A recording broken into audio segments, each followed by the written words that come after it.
From New York City, this is Entertainment Weekly, the show. This week, we're zooming to 11 with Stranger Things' Joe Keery, clowning around with Gene Simmons, and doing mind tricks with the stars of Psych the movie.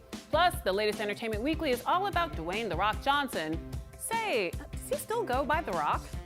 Hey, you know what, Lola? Actually, you could just call me Rock. See, The Rock was my dad's name. All right, well, hold on to your holiday sweater, Rock, because the show starts now.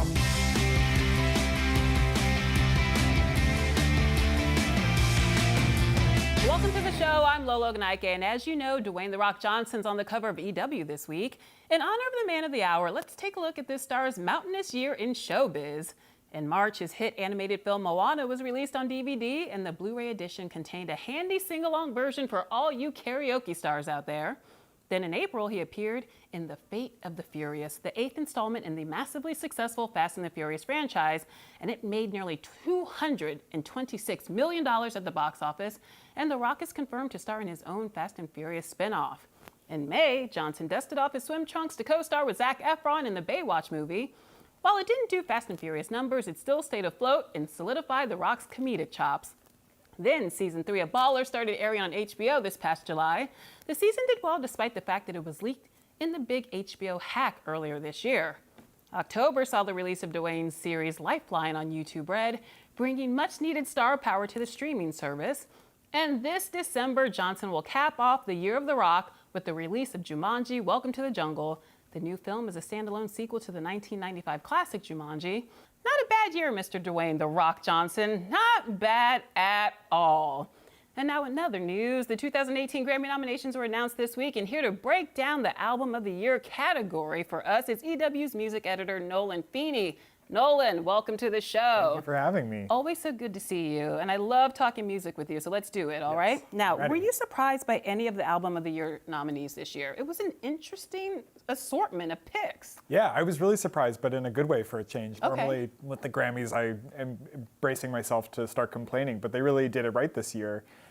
Historically, people have complained that the Grammys don't give hip-hop and R&B its due. Right. You might remember last year when Adele beat out Beyonce for Album of the Year, and even Adele... I heard a little something about that. Even Adele was kind of like, this should have gone to Beyonce. Right. But this year, in the Album of the Year category, we have Jay-Z, we have Childish Gambino, we have Bruno Mars, we have Kendrick. Lorde is the only white artist, the only woman in the category. So really, you know, hip hop and R&B finally kind of got the sort of primetime recognition that I think a lot of people hoped that they would get at the Grammys. Who do you think is going to walk away with the grand prize? I don't know. I'm really torn about this because I'm very happy for all like hip hop to get its moment at the Grammys, but also I'm sort of rooting for Lorde in a way. That album is, I think, my favorite album of the year. But so I'm torn because I want the Grammys to move forward and like be open to, you know, honoring all kinds of amazing music. But I also have a soft spot for Lorde and think Melodrama was a fantastic record. You like that green light, don't you? I do. Every song is perfect. Every song is perfect. No, you're right about that. Now, some people are saying Ed Sheeran got snubbed. Do you think it had anything to do with that Game of Thrones cameo? No, I do. You do? I think if Ed Sheeran is being punished for anything, it's for not making a good album. Wait, I'm in love with the Shape of You. That was a banger. It's a that's a song. It's a song. I'll think of an adjective there later. Okay, it's been a huge year for Donald Glover in the world of television. Could this be a big year for him now? And he said that he's going to retire from rapping.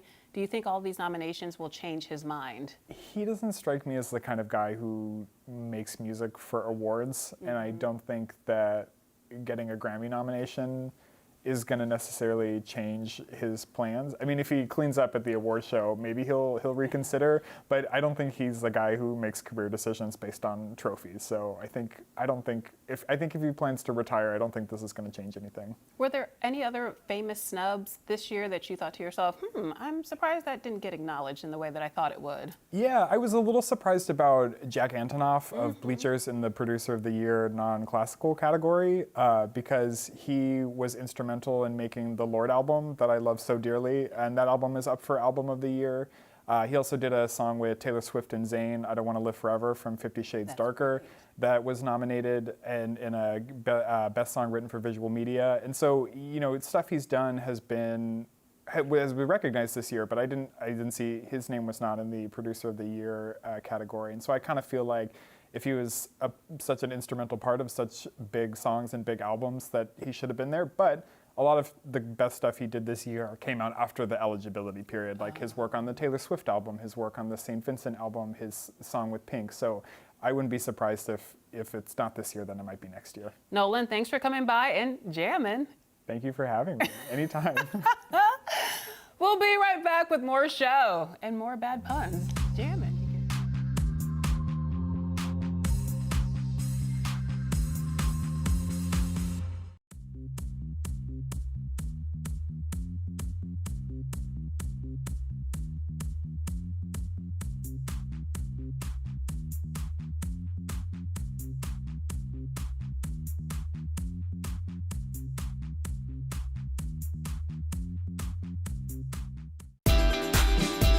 Welcome back. I've got good news for you Stranger Things fans out there. EW's Tim Stack recently caught up with the actor who plays Steve on everyone's favorite nostalgia fest, Joe Keery.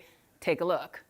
Thanks, Lola. I'm here with the actor you know as Steve in Stranger Things, Joe Keery. Welcome, Joe Keery. Thank you, thank you. Season 2 was so huge. And you and I have talked about this before, but were you nervous about living up to season 1? You know, when you're in between seasons, you're definitely a little worried about it. But once we got down there, it was, nice to just start getting to work. And doing the actual work felt comfortable. Yeah. I think it was just like maybe the hype surrounding the show. Yeah, but you have your own weapon in this series now. You Yeah, had it in season 1. You have the bat. Yeah. Is that like? It's a little like Negan from Walking Dead. You watch Sure, Walking Dead? sure, I know. sure. Do you? Who would win in a fight? Do you think between Steve or Negan? Oh, totally Negan. Yeah. He's older, wiser, stronger. Yeah, he would knock him down. One of my favorite parts of season 2 is your bromance with Gaten, with Dustin. Me too, yeah. I know. What was that like to sort of play? I've primarily worked with actors the same age as me for, the past 4 years. So working with somebody who's, 10 years younger than me, it's like you learn a whole different set of skills. Yeah.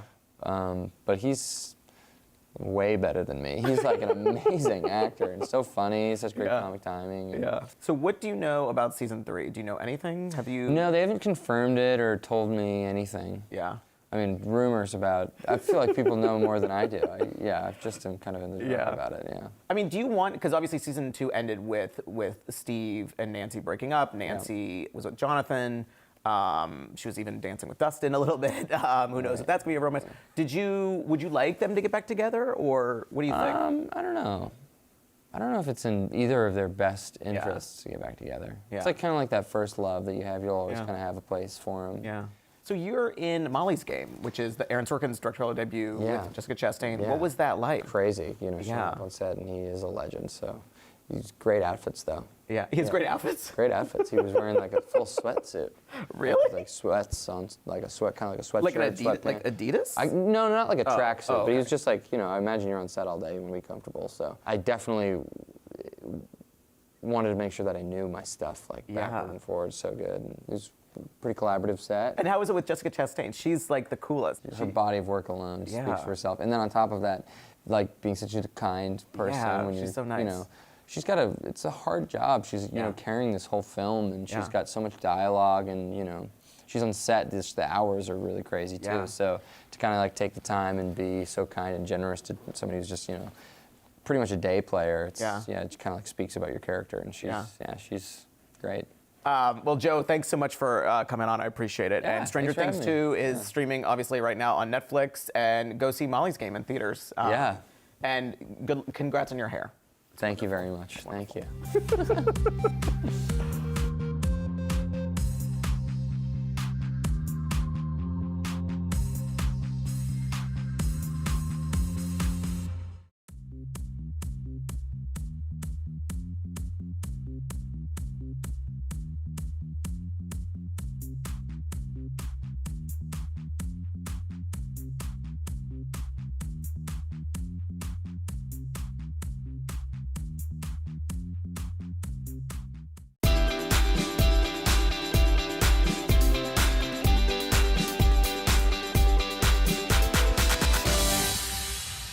Welcome back. I'm here with the legendary rocker Gene Simmons, and we're taking a look back at his iconic career with couch surfing. Have some popcorn. Okay. Kiss meets the Phantom of the Park. You know, I think that was 1978.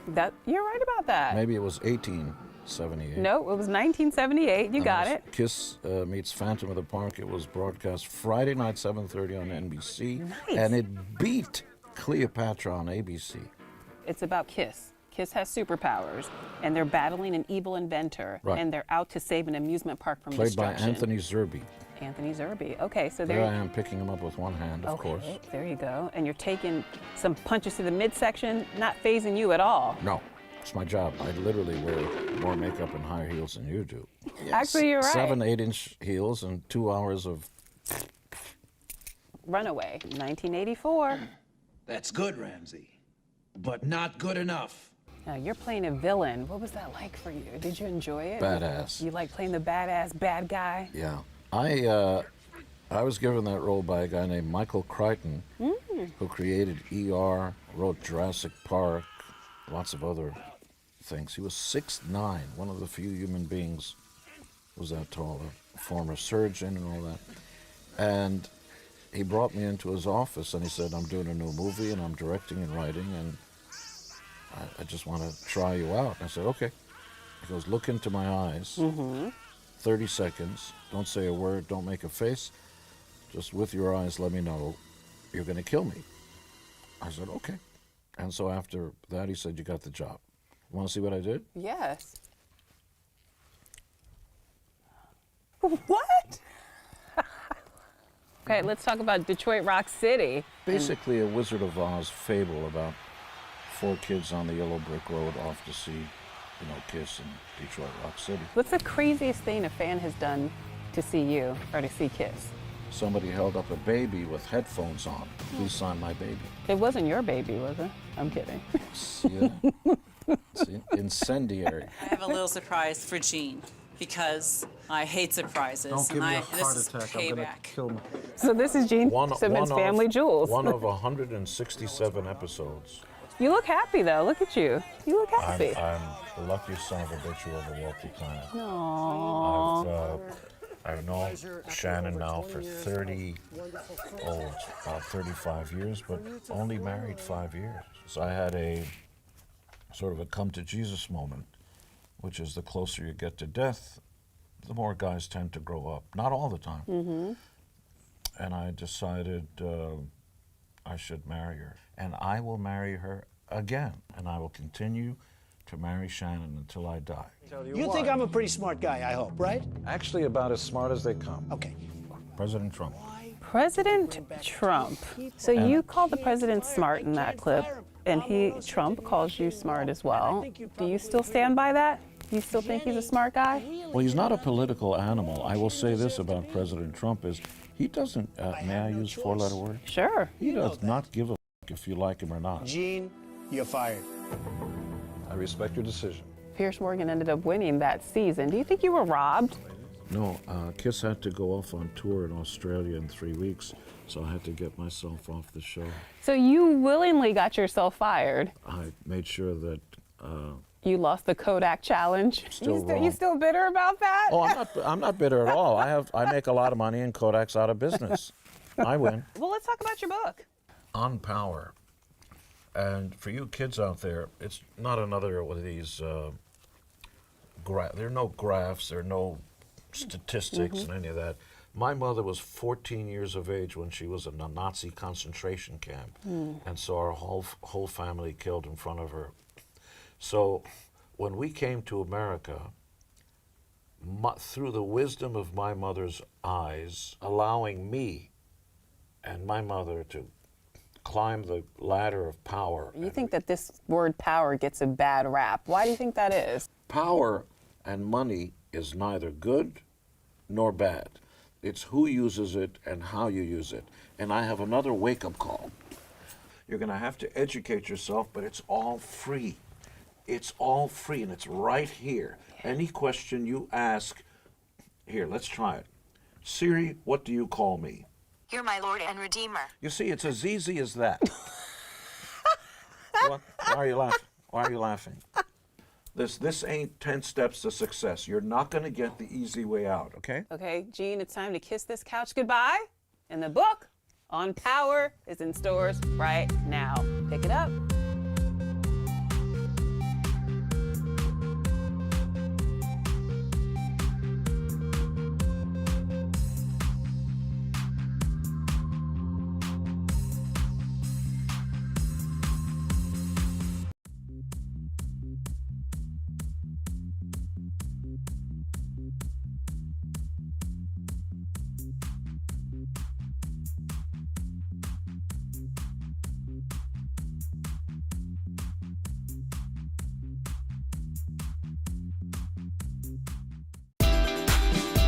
Welcome back. I'm here with the stars of Psych, the movie, James Roday and Dulé Hill. Welcome to the show, guys. Glad to be here. Okay, so Psych ran for 8 seasons, but now we're going to get a film. How did this come to be? Walk me through this. Well, from the time the show ended, I mean, the Psych fans have been engaged in the show. They've been saying how they wanted more. They wanted, you know, a Psych movie or a Psych special. Chris McCumber, who's the president of USA Network, when he announced the show was finishing, he said, I'm sure this is not the end of Sean and Gus and their adventures. So when the timing, it seemed like this now was the right time, where we hadn't been away for too long. Right. But it also wasn't too short. You don't want to get too cute. Yeah, we were in the sweet spot to come back and toss up a nice little nugget to the Psych fans. Your fans are called psychos. They do. They call themselves that. Yes. Yeah. Call themselves psychos. Proudly. What do you call them? Psycho. No. The greatest psycho. What is the most psycho thing a Psych fan has done to get your attention or to get close to either of you? See, that's the funny thing is like psychos aren't really psycho, but they're just lovely people. They're just very engaged. They support us in the show, but even beyond the show. I'm actually here doing a show out in Malvern, Pennsylvania right now, and so many psychos have showed up there to support. They travel. Support the work. They bring pineapples? They bring pineapples. You know, I've artwork. I've actually received, I'm doing a show at the People's Light out there, and I've actually received a few pineapples already. What I do is one of my castmates will cut up the pineapples when they're ripe, and then we'll pour some liquor on it, like, it'd be like rum or something like that. You know what I mean? So I'm greatly appreciative of all the pineapples that you send me. Also, you said doo-doo. I said doo-doo? You did. Yeah. I said what I will do-do? Yeah, you said what I do-do. I said what I do-do. Yeah. What I do-do. What I do-do. Yeah. At least I didn't say when I do-do. What did this movie have to have to work for you? Well, for us, this was about saying thank you. This was basically our love letter back to our fans who, let us crowd surf for 8 years. Yeah. And there were moments in the series, as in any long-running series, where you start to take liberties and, you make 2 for them, 1 for you, 3 for them, 1 for you. And this one needed to not be one of the ones for us, meaning we didn't want to sort of deviate too much from what we know the fans love and why the show was able, to become a success in the first place. So we sort of said, hey, let's do a throwback to like early Psych, Sean and Gus caper, and just sort of start there and see where we land. You guys obviously have great chemistry. Was it instant, or did you have to work at it during the show? He had to work very, very hard. Right? Anybody, to get along with James Roday, it takes work. It's not easy. You can't just show up and get along with James I Roday. wouldn't wish that on anyone. Rome wasn't built in a day. It was true. not. You know what I'm saying? Roday wasn't built in a day either. That's absolutely true. My mother and father can attest to that. Yeah. Wait a minute. Yes, they can. Pour some rum on those pineapples. You see what I'm saying? Rum and pineapples. That's how you make a Roday. That's right. No, I would say I think our chemistry was pretty instant. We got pretty lucky. You did. Yeah. Yeah. Early on, from the pilot, really, we had a mutual love for old 80s songs, and we would crack each other up singing like all these crazy songs off camera, and from there. What is we your linked up. favorite old 80s song to sing together? Ooh.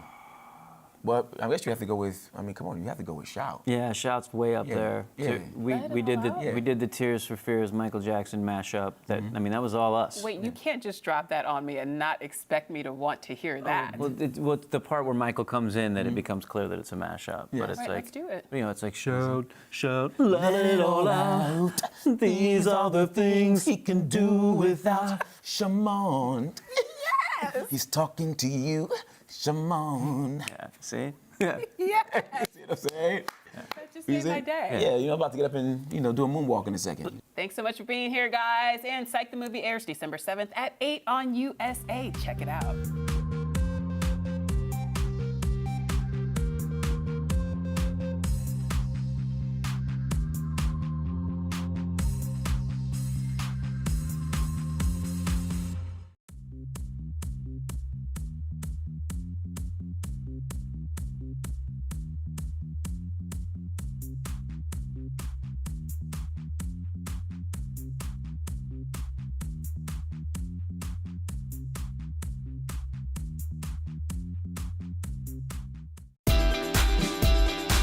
Welcome back. Noah Galvin from the Broadway show Dear Evan Hansen recently stopped by to give shout outs to his influences, and he was worthy of a standing ovation. Check it out. Hi, I'm Noah Galvin. I play Evan Hansen in the Broadway show Dear Evan Hansen, and I'm gonna get vocal about my musical influences in a segment called Singing Endorsements. I think out of anybody in today's entertainment, in the entertainment sphere of today, I'd say Beyonce is the most consistent performer, and I hope to one day be as consistent of a performer as she is. My next vocal influence would probably be Sara Bareilles. I had the opportunity to work with her. One of my best friend's moms co-wrote Waitress the musical with her, but we did like a one-day reading of it where we all just sort of sat down, learned the music like quick and dirty. You know, people talk about like getting goosebumps when like hearing music that like moves them, but I've never really had that experience until sitting in a room with Sara Bareilles and hearing her sing this material. It was life-changing. I'd say a third vocal influence of mine is the band Lucius. These two girls, they went to school together at Berkeley and they started singing together. Their album Good Grief is so good, and their blend is incredible. They can sing and their voices just like become one, and it's beautiful to watch and even more beautiful to listen to. And so jumping into Dear Evan Hansen, it's a very rangy part. There's, it's very belty, it's very high, but it's still really melodic. And that's something that I really like about the show and like about the vocal stylings of the character that I get to play, is that there's so much variety within his vocal track within the show. You can see me and Dear Evan Hansen playing at the Music Box Theater now in New York City through January 28th, so please come see it. That's our show. Thanks to all my guests, and don't forget to grab the Dwayne "The Rock" Johnson issue of Entertainment Weekly on newsstands now and at EW.com. Bye.